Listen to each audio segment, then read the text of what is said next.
You know, here, this is first week in September. We're back on one of our favorite little inside bends.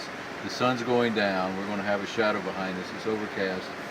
And we're going to tempt these poor little trout with Jim's special skittering boat. Sweet. We hope. Oh, we're going to tempt them. We'll give it a Well, shot. will we catch them or not? See, there's a lot of action, and there's some catching, but there's a lot of action. So I come just for the action. If we catch a fish, that's a bonus. Oh, yeah. Hey, it's already, So- we're out of the city and we're on the river. That's right. We're outside and we're above ground. But this is just a lot of fun.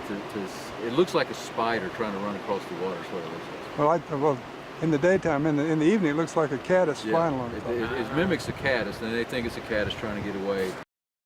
Well, this is my box of skating flies or skittering flies or spiders. Use these in the evening a lot. Some people use them in the middle of the day to imitate a spider or something like that. But in the evening, they look like a caddis fluttering across the surface of the water. We use them in the big pools, big smooth, not still pools, but big smooth pools in the rivers. And the trout love to come up and look at those. They refuse them a lot of times. A lot of times they miss them. But is it ever exciting?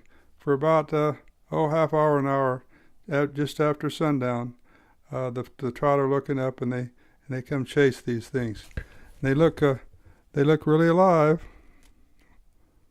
and skittering along. That's the motion that you want.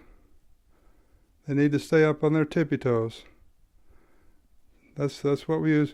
My friend Dan, he calls them skittering flies. I think skittering is a good name for it.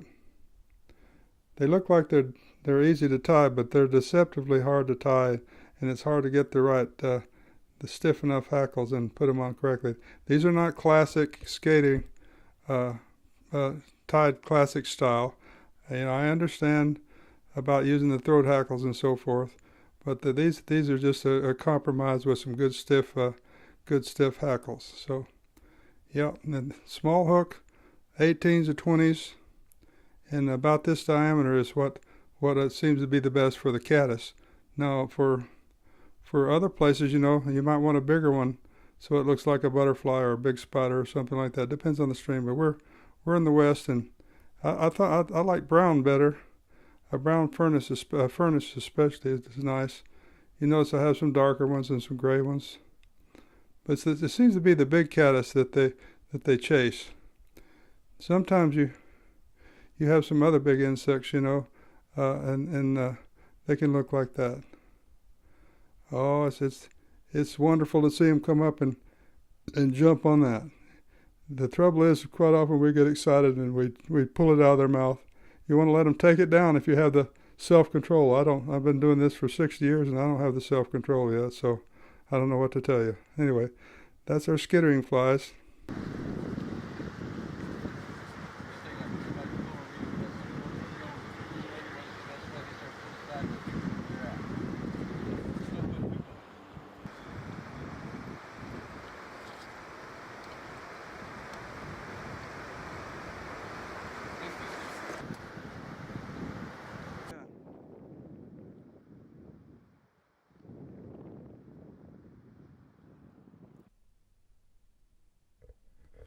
Well, this is my fly box.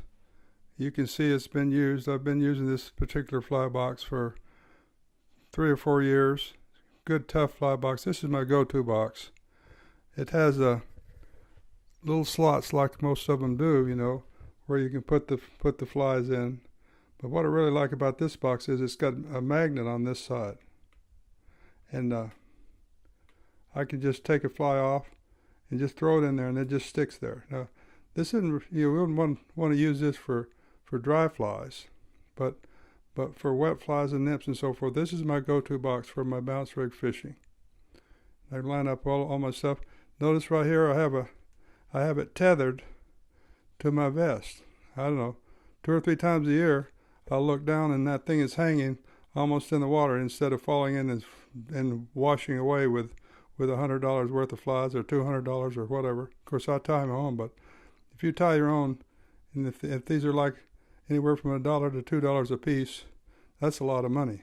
And so I like this. It's got a kind of a rubberized surface so that it's not slippery. Yeah, it's made by an outfit called Streamworks, and I think they only make 2 boxes, but I don't understand why they don't make more boxes. But anyway, they just make 2, and this is my favorite for bounce rig. It closes up. The seal is very good on it.